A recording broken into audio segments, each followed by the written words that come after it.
It's about time these awesome female characters got top billing. Welcome to MsMojo, and today we'll be counting down our picks for the top 10 female characters that deserve a spin-off. Silly rabbit. Before we begin, we publish new videos every day, so be sure to subscribe for more great content. For this list, we'll be looking at ladies that have been featured in supporting roles, but have stories interesting enough to carry their own movies. Let's play a game. Number 10. O-Ren Ishii, Kill Bill, Volume 1. You didn't think it was going to be that easy, did you?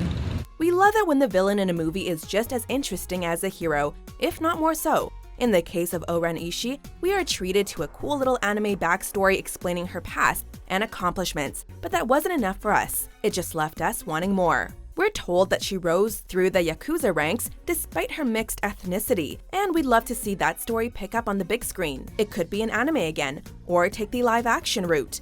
We're not picky, as long as Quentin Tarantino is attached to the project. Got anything else to say? Now's the time! Number 9. Rita Vrataski, Edge of Tomorrow. Find me when you wake up. Rita is the kind of no-nonsense, goal-oriented character we love to see in these types of movies. There's no two ways about it. She's good at what she does. Edge of Tomorrow gives us a surprisingly cool universe that we'd love to see more of. Specifically, we'd love to see it through the eyes of Rita. What happened to you happened to me. What could be cooler than Rita blasting some mimics in a super rad set of power armor? And how did she become a famous sergeant? She must have had some pretty explosive adventures. You get injured on the field, you better make sure you die. Number 8. Judge Anderson, Dread. You ready, rookie? I am. When we first meet Cassandra Anderson, she's a recruit trying to pass her judge exams. Exams are the worst, especially if they involve ultra-violent gangs and psychoactive drugs. Technically, Anderson is a mutant, since she has some pretty powerful psychic abilities. Considering how eventful her training was, we definitely want to see how the rest of her career goes. I think it's a punishment killing. Someone's trying to send a message. Since she's based on a comic character with tons of history, there should be plenty of material to work from. Hopefully, we get to see more of her adventures in Mega City 1. Welcome to the inside of your head. Number 7. Jeanine Stifler, American Pie. Mr. Finch, are you trying to seduce me? Not every awesome female character has to be an action hero. Also known as Stifler's mom, Jeanine is a progenitor of the infamous term MILF. We're introduced to her as an ultra sex symbol and come to see her in a few flings with a younger guy. But there's more to her than that, and we'd love to see just exactly what that is. I got some scotch. Single malt? Aged 18 years. The way I like it. She seems like the type of character that would have a million crazy stories. We'd be satisfied with just one. Oh, Stifler's mom. Oh. Number 6. Trinity, The Matrix. What was life like before cyberpunk Jesus? Trinity had maybe one of the coolest intro scenes for a science fiction character ever.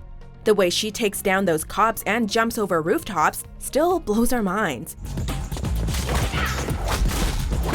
We know how her story ends, but how did it begin? What kind of awesome Matrix-related adventures did she get into? Maybe she thought she had previously found the one, but it turned out he kept leaving the toilet seat up and she realized he couldn't be humanity's savior. Seriously though, Trinity was also featured in a couple segments of the Animatrix, so there's definitely room for more stories about her. I was looking for an answer. It's the question. Number 5. Hit Girl, Kick-Ass. You're gonna be fine, baby doll.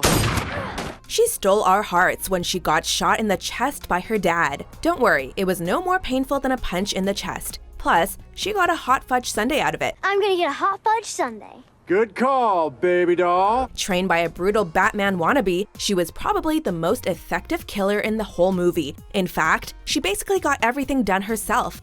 The whole movie could have been just one long scene of her messing suckers up. In any case, seeing her star in her own spin-off would be all kinds of cool.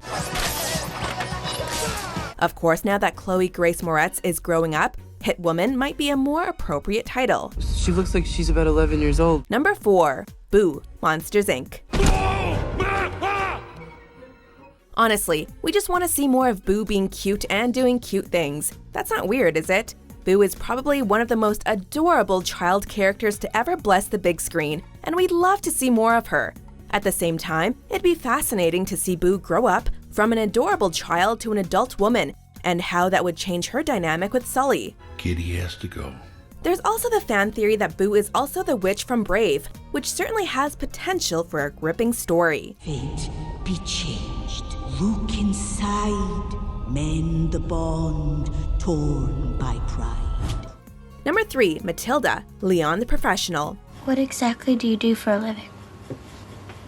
Cleaner. Before there were child assassins like Hit Girl, there was Mathilda.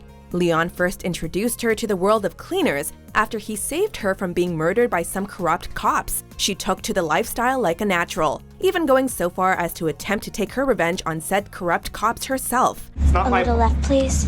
At the end of the movie, she appears to leave the murderous lifestyle behind her.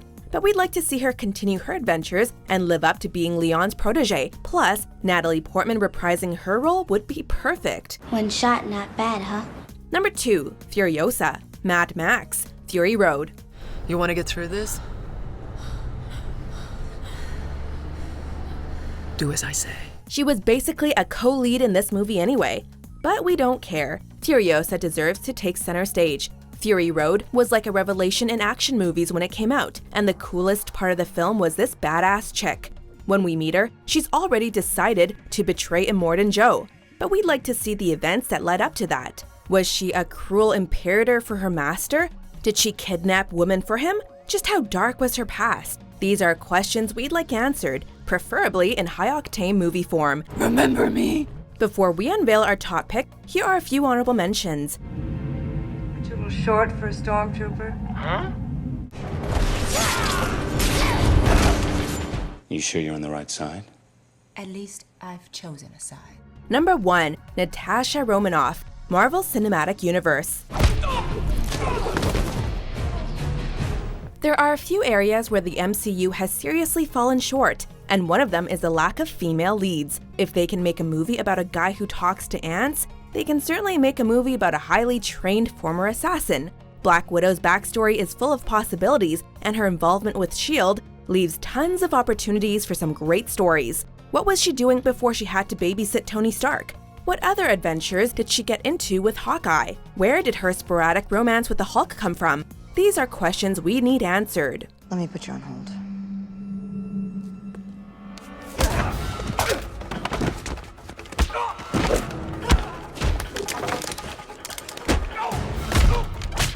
Do you agree with our picks? Check out these other great clips from MsMojo and subscribe for new videos every day.